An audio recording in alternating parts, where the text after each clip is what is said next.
Everyone, मेरा नाम है अब्दुल मुकद्दम। आज हम वेब डेवलपमेंट की एक नई सीरीज स्टार्ट करने जा रहे हैं।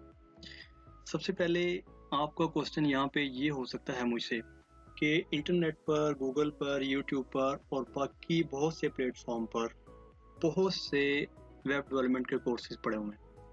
हम आपका कोर्स ही क्यों देखकर वेब डेवलपमेंट सीखें?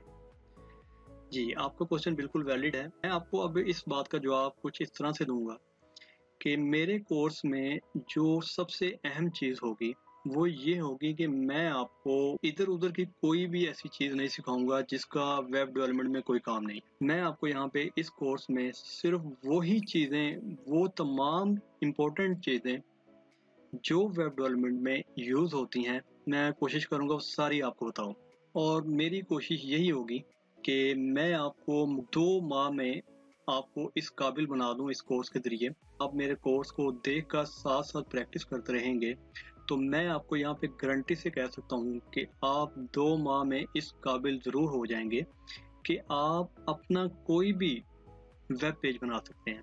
अपने लिए बना सकते हैं, किसी कंपनी के लिए बना सकते हैं, किसी क्लाइंट के लिए बना सकते हैं, जिससे आप हज़ारों रुपए अर्निंग स्टार्ट कर सकते हैं अपनी। अब वेब डेवलपमेंट का कोर्स स्टार्ट करने से पहले हमें इंटरनेट के बारे में जानना बहुत ज़रूरी है, क्योंकि जब आप वेबसाइट बनाएंगे, वेबसाइट कहाँ पे चलेगी? वो इंटरनेट पे चलेगी। सबसे पहले हम देखते हैं कि इंटरनेट क्या है। अच्छा जी, अगर हम बात करें, इंटर का वर्ड जो है इंटरनेशनल से निकला है, जिसके मानी है ग्लोबल, वर्ल्ड वाइड या आलमी, और नेट का मतलब होता है नेटवर्क। इसी को हम इंटरनेट कहते हैं। मिसाल के तौर पर अगर मैं एक कंप्यूटर को दूसरे कंप्यूटर या बहुत से कंप्यूटर के साथ जोड़ देता हूँ, तो तमाम कंप्यूटर आपस में इंफॉर्मेशन शेयर कर सकेंगे, डॉक्यूमेंट्स शेयर कर सकेंगे, वीडियोस शेयर कर सकेंगे, जो भी एवरीथिंग कंप्यूटर में जो भी चीज़ है एक दूसरे कंप्यूटर के साथ शेयर कर सकेंगे। इसको हम कहते हैं एक नेटवर्क। अब अगर हम एक नेटवर्क का उर्दू में तर्जुमा देखें, तो नेटवर्क का मतलब होता है जाल, यानी कि कंप्यूटर्स का जाल, जिसे हम इंग्लिश में नेटवर्क कहते हैं। इसकी दूसरी एक और मिसाल मैं आपको कुछ यूँ बताना चाहूँगा कि जैसे कि एक दफ्तर में बहुत से कंप्यूटर या लैपटॉप्स एक दूसरे के साथ अपना डाटा शेयर कर सकते हैं, तो इसे हम आईटी की ज़ुबान में लान यानी कि लोकेशन एरिया नेटवर्क कहते हैं। और इसी तरह अगर एक से ज़्यादा दफातर या मुख्तलिफ ऑर्गेनाइजेशंस के दरमियान डाटा शेयरिंग हो रही है मुख्तलिफ कंप्यूटर से, मुख्तलिफ लैपटॉप से, तो इसे हम वैन कहते हैं। वैन क्या होता है? वैन का मतलब है वाइड एरिया नेटवर्क। और इसी तरह अगर हम पूरी दुनिया के कंप्यूटर आपस में जोड़ देते हैं, तो इसे हम कहते हैं इंटरनेट, यानी कि आलमी तौर पर कंप्यूटर को जोड़ देना ताकि हर किस्म की मालूमात हम दुनिया भर के कंप्यूटर्स के साथ शेयर कर सकें, तो इसे हम कहते हैं नेटवर्क। अब हम बात कर लेते हैं अपने असल टॉपिक की, यानी कि वेब डेवलपमेंट। वेब डेवलपमेंट में सबसे पहले जानना ज़रूरी है कि वेबसाइट होती क्या है। वेब की अगर हम बात करें, तो वेबसाइट भी 2 अल्फाज पर मुश्तमिल, एक है वेब और दूसरा है साइट। वेब में उर्दू के मतलब की अगर हम बात करें, तो वेब के मानी होते हैं जाल और साइट के मानी होते हैं जगह। इससे पहले मैंने आपको इंटरनेट के बारे में बताया कि इंटरनेट क्या चीज़ होती है। यही होती है कि पूरी दुनिया के कंप्यूटर्स को आपस के साथ जोड़ देना इंटरनेट होता है, या कनेक्ट कर देना, यही इंटरनेट होता है। अब देखने वाली बात यह है कि दुनिया के इस बहुत बड़े जाल यानी कि इंटरनेट में आपकी जगह कहाँ पे है, जहाँ पर आपकी ऑनलाइन इंफॉर्मेशन पड़ी हुई है जो आप दुनिया को दिखाना चाहते हैं।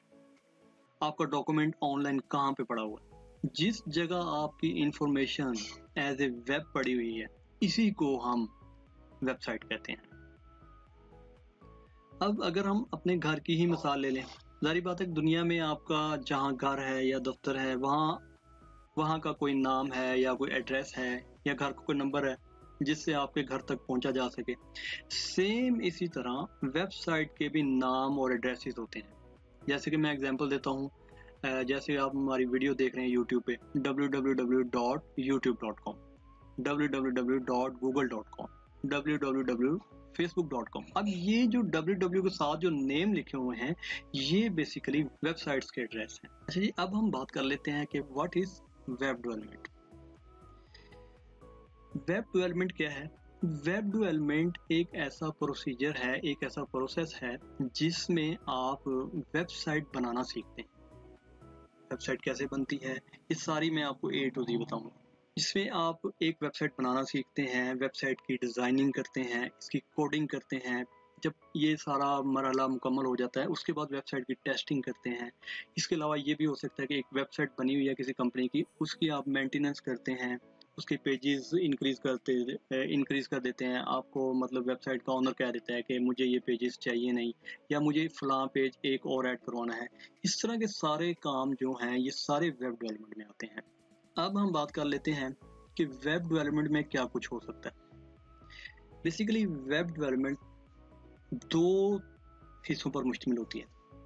इसमें जो पहला हिस्सा होता है उसे हम कहते हैं क्लाइंट साइड डेवलपमेंट, और दूसरा इसका वेब डेवलपमेंट का हिस्सा होता है सर्वर साइड वेब डेवलपमेंट। अब ये क्लाइंट साइड वेब डेवलपमेंट क्या होती है, सर्वर साइड डेवलपमेंट क्या होती है।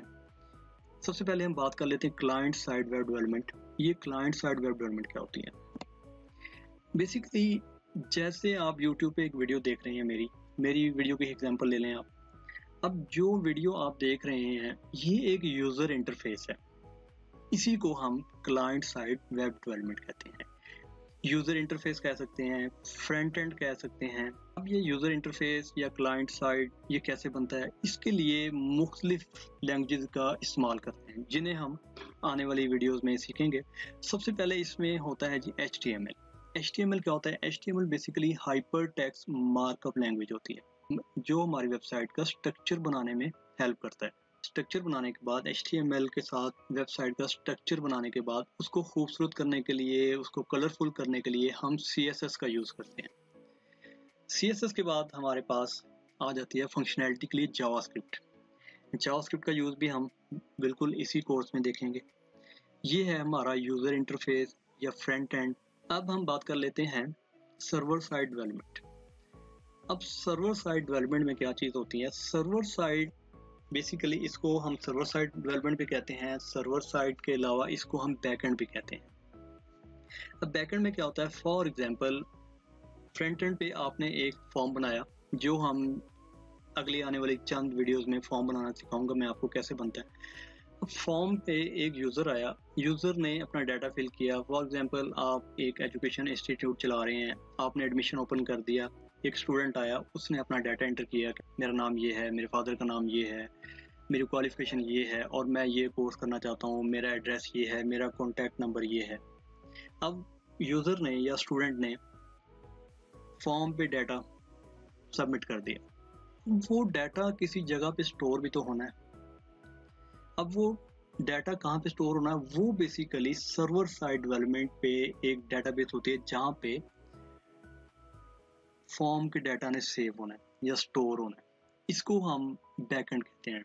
इसमें बैकएंड में आज के दौर में मतलब PHP लैंग्वेज यूज़ हो रही है, Node.js यूज़ हो रही है, पाइथन यूज़ हो रही है, Ruby यूज़ हो रही है और बहुत सी लैंग्वेजेस बैकएंड के लिए यूज़ हो रही है। और उसी तरह डेटाबेस के लिए MySQL यूज़ हो रही है PHP में, और इसी तरह नोड की बात करें तो उसमें Django यूज़ हो रहा है। पाइथन की भी इसी तरह बहुत सी डेटाबेसेस यूज़ हो रही हैं जो हम आने वाली अपनी वीडियोस में ज़रूर देखेंगे। सबसे पहले हम देख लेते हैं कि HTML basically hyper text markup language होती क्या है। मैं आपको एक छोटा सा यहाँ पे ओवरव्यू दूंगा, बाकी हम HTML का प्रॉपर कोर्स अपनी नेक्स्ट वीडियो से स्टार्ट करेंगे। बेसिकली HTML का मतलब है हाइपर टेक्स्ट मार्कअप लैंग्वेज। अब ये क्या काम करती है, HTML बेसिकली हमारी वेबसाइट का स्ट्रक्चर बनाने में मदद करती है। कैसे बनेगा ये हम इंशाल्लाह अपनी आने वाली वीडियोस में देखेंगे। अब इसमें क्या चीज़ें होती हैं HTML में, HTML में बेसिकली टैग्स होते हैं। टैग्स में क्या कुछ हो सकता है, टैग्स में हेडिंग टैग हो सकता है, पैराग्राफ टैग हो सकता है, लिंक टैग हो सकता है, इमेजेस के लिए इमेज टैग हो सकता है, और इसी तरह फॉर्म टैग हो सकता है, ऑर्डर लिस्ट हो सकती है, अनऑर्डर लिस्ट हो सकती है। ये अभी शायद आपके लिए नई चीज़ें हो सारी, आने वाली वीडियोस में मैं आपको इन एक एक चीज़ यहाँ पे सिखाऊंगा। मैं आपको एक थोड़ा सा ओवरव्यू दे देता हूँ HTML के टैग्स का कैसा होता है। ये एक स्क्रीनशॉट है मेरा, ये देखें। सबसे पहले यहाँ पे एक टाइटल लिखा हुआ है, टाइटल में लिखा हुआ है डॉक्यूमेंट। अब टाइटल की अगर हम बात करें तो टाइटल का ओपनिंग टैग है और ये इसका क्लोजिंग टैग है। अब इन दोनों में डिफरेंस क्या है? डिफरेंस ये है कि यहाँ पे टाइटल एक लेस देन का साइन लगा हुआ है, इसमें टाइटल लिखा हुआ है और ग्रेटर देन के साथ एक क्लोज और। अब ये टाइटल जो है ये टाइटल टैग का ओपनिंग टैग है और ये इसका क्लोजिंग टैग है। क्लोजिंग टैग में क्या डिफरेंस है? यहाँ पे बैक स्लैश लगी हुई है यहाँ पे, जबकि अगर आप इसमें देखें तो इसमें बैक स्लैश नहीं मौजूद और इस टाइटल में बैक स्लैश लगी हुई है जो इसका क्लोजिंग टैग है। इसमें डॉक्यूमेंट लिखा हुआ है। डॉक्यूमेंट कहाँ पे शो होगा ये हम अपनी आने वाली इंशाल्लाह वीडियो में देखेंगे। इसके बाद हम बात कर लेते हैं ये बॉडी टैग।